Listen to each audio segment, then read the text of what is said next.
السلام علیکم بیننده های عزیز و گرامی، برنامه اطلاعاتی اخبار را منظور شما می‌نماییم با خبر و گزارش‌های تازه. تحکیم مناسبت‌های گوناگون جنبه تاجیکستان در زمینه سیاست خارجی با برار.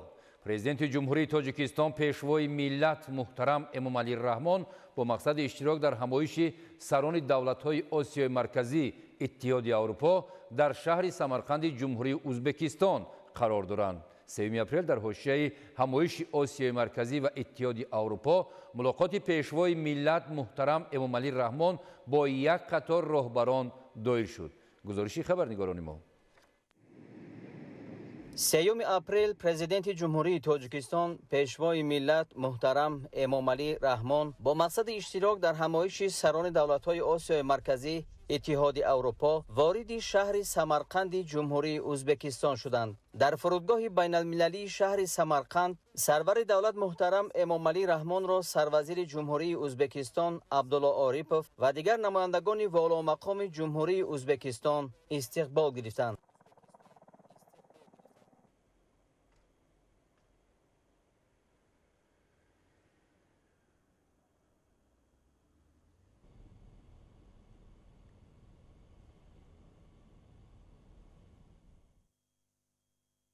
سیوم اپریل در شهر سمرقند در حاشیه همایش آسیای مرکزی و اتحاد اروپا پرزیدنت جمهوری تاجیکستان پیشوای ملت محترم امامعلی رحمان با پرزیدنت شورای اتحاد اروپا آنتونیو کاشتا ملاقات نمودند. در واخور مسائل همکاری تاجیکستان و اتحاد اروپا بررسی گردید. پرزیدنت کشور محترم امامعلی رحمان تاکید داشتند که ما اتحاد اروپا را از جمله شریکان مهم خود در عرصه بین المللی می‌دانیم. آنتونیو کاشتا اهمیت حل مسائل مرزی میان تاجیکستان و قرقیزستان و ازبکستان را تاکید نموده سرور دولت و مردم تاجیکستان را با این رویداد تاریخی تبریک گفتند. جانب‌ها اید به اهمیت سازشنامه توسعه یافته شریکی و همکاری تاجیکستان و اتحاد اروپا که موافقت سازیش به مرحله نهایی رسیده است تبادل افکار نمودند.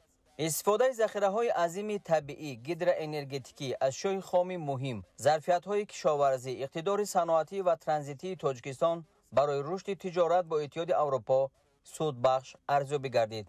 همکاری دو جانب در روند اصلاحات، رشد ساحه انرژتیک، تجدید و ساختمان انشاءات گیدرانرژتیکی نمونه شریکی باثبات نامیده شد. گفته شد که تاجیکستان به جلب سرمایه و تکنولوژی‌های اروپایی در تطبیق لایحه‌های ساحه انرژتیک از جمله بنیاد نیروگاه آبی راهان و تجدید نیروگاه نورک منفعت دار است. تاکید شد که تاجیکستان در جاده پیشبرد سیاست اقتصادی سبز با اتحاد اروپا هم نظر است. در این ضمن استراتژی رشد اقتصادی سبز تاجیکستان و مسئله تولید و صادرات انرژی سبز محاکمه گردید. باید بر رشد و گسترش همکاری در ساحه‌های تندرستی، حفظ اجتماعی، معارف، توسعه برنامه‌های بورسیوی و دستگیری منبع تحصیلات کسبی، تبادل افکار صورت گرفت. ضرورت ادامه همکاری تاجیکستان و اتحاد اروپا در چارچوب برنامه‌های بامکا و کدب تاکید گردید. همچنین اید به افزایش آفت‌های محیط زیستی و پیامدهای فلاکتبار تغییریابی اقلیم در جهان و تطبیق تشبس‌های جهانی تاجیکستان برای حل این مشکلات گفتگوی سودمند صورت گرفت. 3 اپریل در شهر سمرقند در حاشیه همایش آسیای مرکزی و اتحاد اروپا پرزیدنت جمهوری تاجیکستان پیشوای ملت محترم امامعلی رحمان با پرزیدنت کمیسیون اتحاد اروپا خانم اورسولا فون در لاین ملاقات نمودند.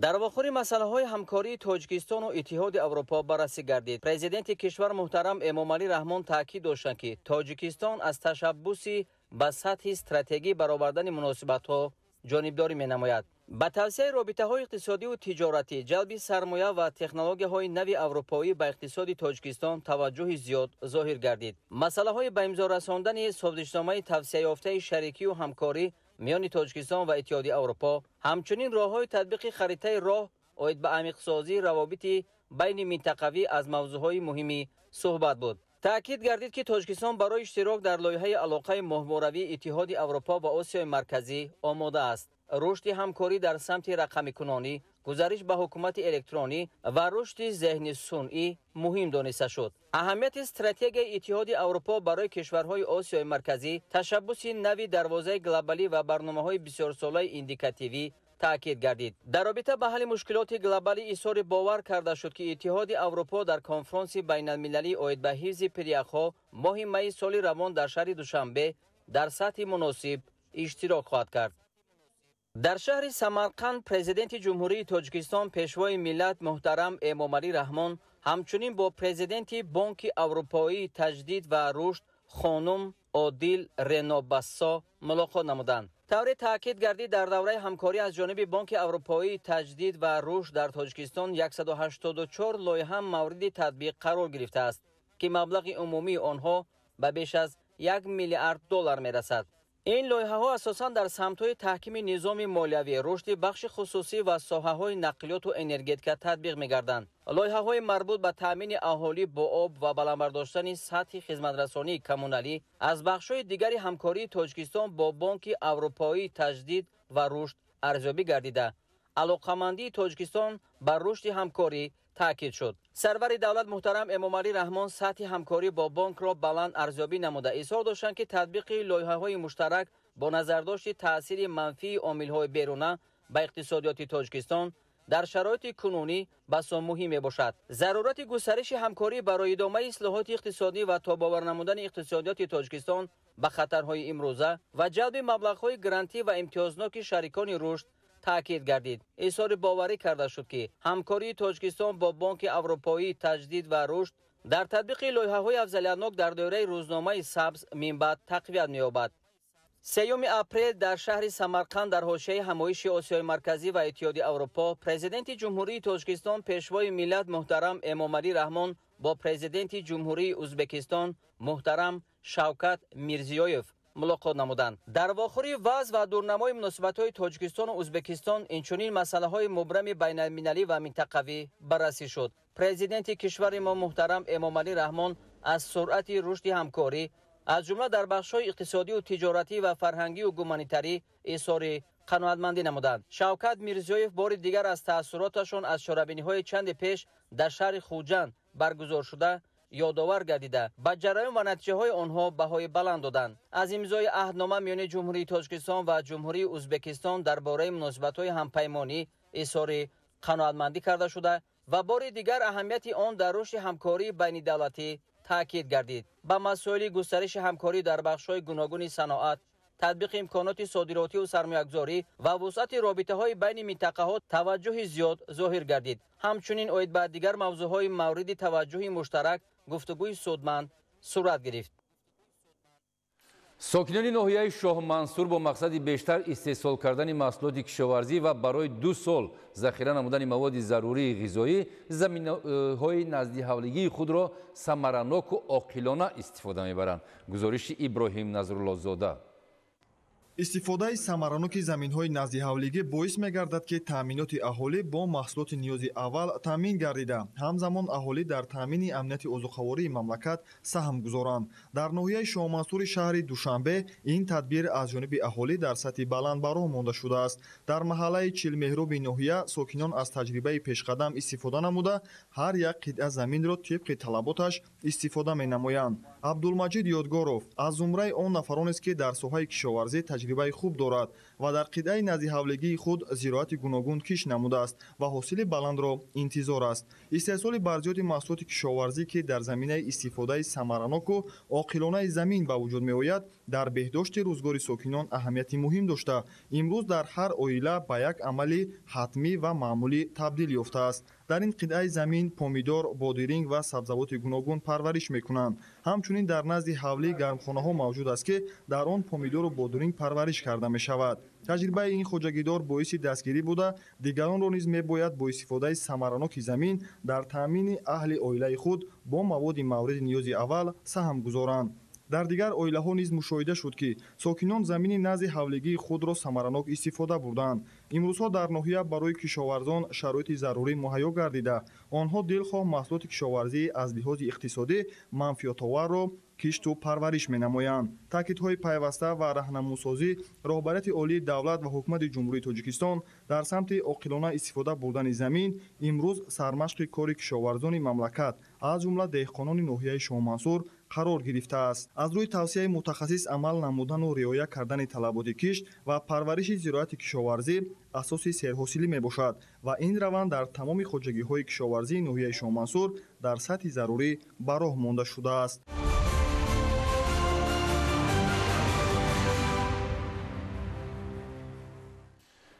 дар ноҳияи ҷайҳун ҷиҳати рушди соҳаи кишоварзӣ таваҷҷӯҳи махсус равона гардида, деҳқонон дар таъмини амнияти озуқавории мамлакат саҳм мегузоранд. дар баробари пурмаҳсул истифода гардидани заминҳои корам, қитъаҳои назди ҳавлигиро низ сокинон бо самару оқилона истифода менамоянд. шарҳи бештар дар таҳияи Самандар Шоев ва Искандари Саид. баробари майдонҳои васеи корам ҳамзамон қитъаҳои назdiҳавлигии сокинони ноҳияи ҷайҳун пурмаҳсул ва мақсаднок истифода мегардад. Кенҷагул Шерова як тан аз сокини ҷамоати деҳоти истиқлоли ноҳияи ҷайҳун ки замини назdiҳавлигиаш 20 сотихро дар бар мегирад, ҳамасулат дар он зироату сабзавоти гуногунро кишту парвариш намуда, ҳосили онро ҷамъоварӣ карда, аз он ҳисоб зиндагии худро пеш мебарад. Кенҷагул Шерова барои таҷриба бори аввал дар гармхона кишти полезиро ба роҳ мондааст. Нашъунамои хуби полезӣ гувоҳӣ аз он медиҳад, ки нисбат ба заминҳои кушод дар шароити гармхона сабзиши дилхоҳ маҳсулот беҳтар мебошад. Ин зани меҳнатдӯст тӯли чанд сол аст, ки ба кишту кори зироату сабзавоти гуногун машғул гардида, дар ин самт таҷрибаи бой андохтааст. қитъаи назdiҳавлигии ӯ имрӯзҳо побанди сабзавоти гуногун ва кӯчатҳои помидору бодиринг, қаламфури ширину тез ва дигар анвои кишоварзӣ буда, дар ин баробар атрофиёнро бо ниҳолони сабзавотҳои серталабот таъмин менамояд. зиндагии хонаводаи Кенҷагул Шерова маҳз аз обилаи дасти аҳли оила, ба хусус худи ӯ пеш бурда мешавад. зеро ин бонуи меҳнатдӯст тамоми вақти холигии хешро дар кори хоҷагидорӣ сарф менамояд. сол мешавад ки замини назdiҳавлигии худро самаранок истифода бурда аз он ҳосили хуб ба даст меорем. Имсол мо дар 4 гармхона аз ҷумла кӯчати помидор, бодринг, қаламфур, дигар зироатҳо ба роҳ мондем. бори аввал аст ки мо дар ҳамин гармхонаи худ кӯчати тарбузро ба роҳ мондем. мушоҳида мешавад ки хуб нашъунамо ёфта ҳосили хуб ҳам мегирем. меҳнат ин як шараф аст. меҳнат кардан хуб аст. дар замин меҳнат кардӣ, ҳосили хуб ба даст мегирӣ, зиндагии худро беҳтар мегардонӣ. натиҷаи меҳнати дилгармонаи ин оилаи заҳматписанд дар баробари таъмини эҳтиёҷоти рӯзгори хеш бозорҳои гирду атрофро бо маҳсулоти тару тоза рангин менамояд. тавре мушоҳида кардем, маданияти баланди истифодаи қитъаи назdiҳавлигӣ дар ин хонавода риоя гардида, бо дидани он табъи касб болида мегардад.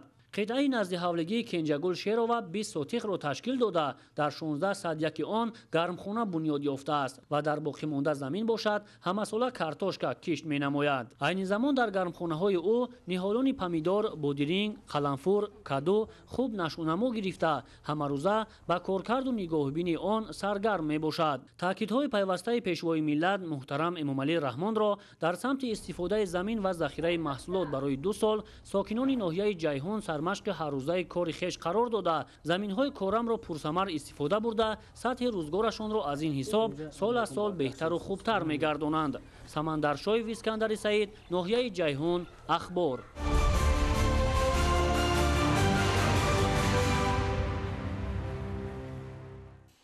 дар доираи тадбирҳои сабзгардонӣ дар вилояти мухтори Кӯҳистони Бадахшон шинонидани ниҳоли дарахтони ҳамеша сабзу ороишӣ ва мевадиҳанда идома дорад.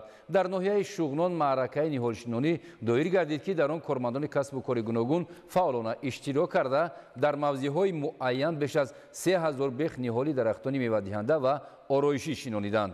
Моҳираи Тоҳир дар ин хусус гузориш медиҳад.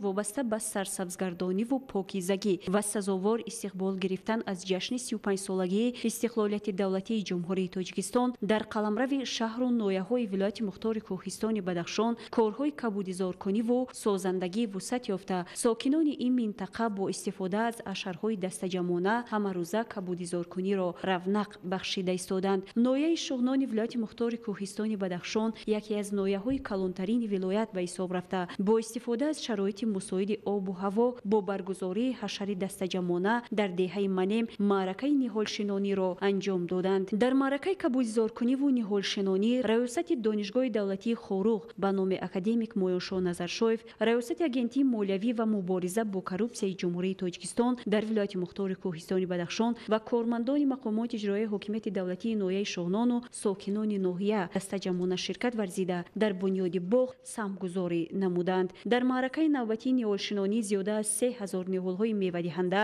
ва ороишӣ шинонда шуданд, ки дар васеъ намудани майдони бозорҳо минбаъд мусоидати хубе хоҳад гузошт. бояд гуфт, ки даврони соҳибистиқлолии ҷумҳурии тоҷикистон дар баробари пешравиҳо дар соҳаҳои дигари хоҷагидорӣ барои равнақи соҳаи боғдорӣ низ имконоти мусоид фароҳам овард. солҳои охир майдони бозорҳо васеъ гардида ба барқарорсозии боғҳои кӯҳна ва вусъати ниҳолшинонӣ таваҷҷӯҳ зоҳир карда мешавад. боғи манем соли гузашта дар майдони 10 гектар замин бунёд гардида ниҳолҳои зиёди мевадиҳандаю ороишӣ дар ин ҷо шинонда шуданд. имсол бошад ин анъанаи нек идома ёфта, иловатан 3000 ниҳол ки нисфашон аз давлати олмон ва қисми дигар аз вилояти суғд ки ба иқлими минтақаи кӯҳӣ тобовар мебошанд дастрас гардиданд ба тариқи ашар шинонда шуданд. ҳамчунин аз ниҳолхонаи мавзеи дашти ҷамоати деҳоти ба номи Рустамбек Юсуфбекови ноҳияи Ишкошим теъдоди ниҳолҳои дарахтони нодир низ дастраси ин боғ гардонда шуданд. тамоми кормандони донишгоҳи давлатии шаҳри Хоруғ ба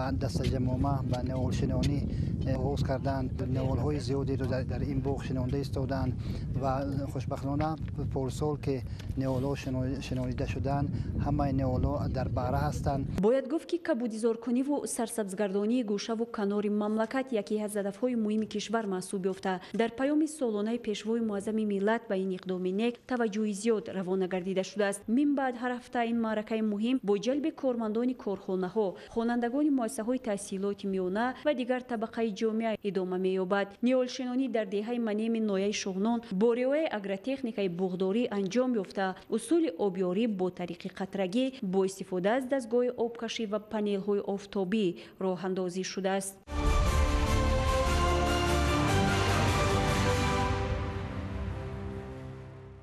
тоҷикистон ва узбекистон ду кишвари ба ҳам дӯсту ҳамсоя ҳамкориро дар соҳаи кишоварзӣ тақвият мебахшанд.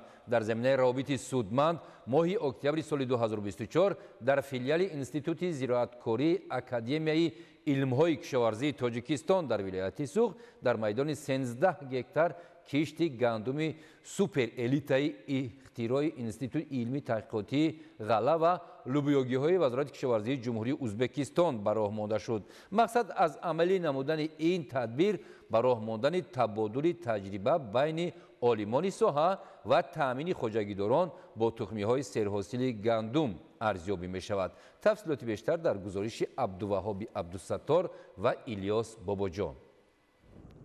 тоҷикистон ва узбекистон олимони соҳаи кишоварзӣ дар самти истеҳсоли ғаллаи тирамоҳӣ ва ҷорӣ кардани технологияи интенсивии парвариши гандум ҳамкории илмӣ таҳқиқотиро ба роҳ монда барои ноил шудан ба дастовардҳои назаррас аз донишу малакаи ҳамдигар истифода мебаранд.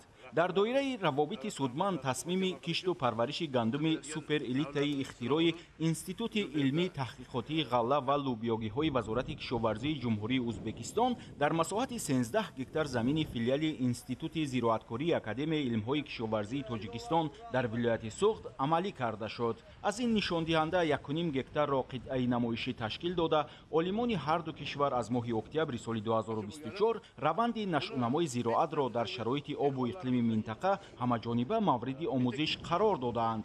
ин ҳам ба он хотир аст ки дар оянда хоҷагиҳои кишоварзии вилояти суғд бо тухмии гандуми серҳосил таъмин карда шавад. инак бо гузашти бештар аз 6 моҳ олимони соҳа дар чорабинии рӯзи саҳро барои роҳбарону мутахассисони соҳаи кишоварзии шаҳру ноҳияҳои вилояти суғд ки асосан ба истеҳсоли тухмии ғалла машғуланд, истифодаи технологияи пешқадамро дар парвариш ва истеҳсоли гандум амалан нишон доданд.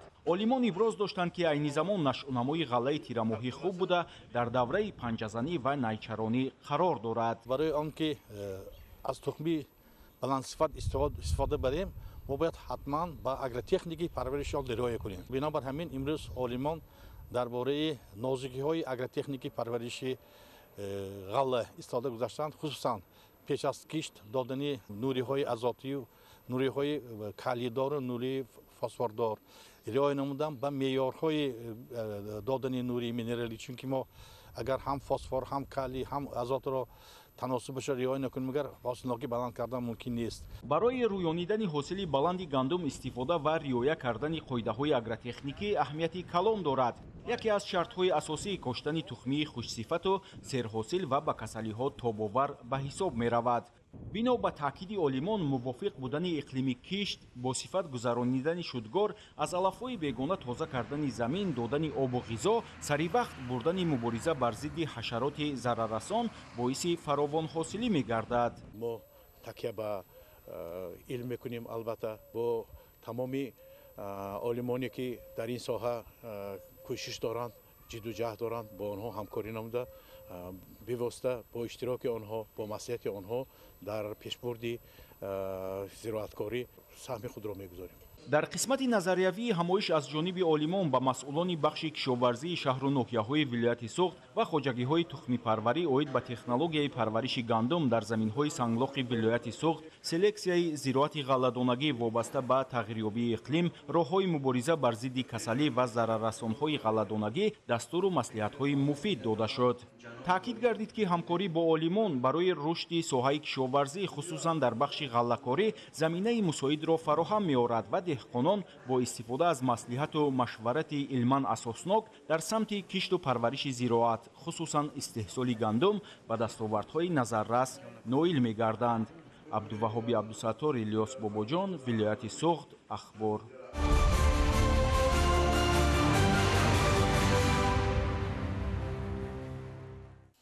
бинандаҳои азиз, мо шуморо бо шарҳи дигар хабару гузоришот дар ҷараёни рӯз дар нашрҳои минбаъдаи барномаҳои ахбор ошно месозем. хайри хушна мекунем.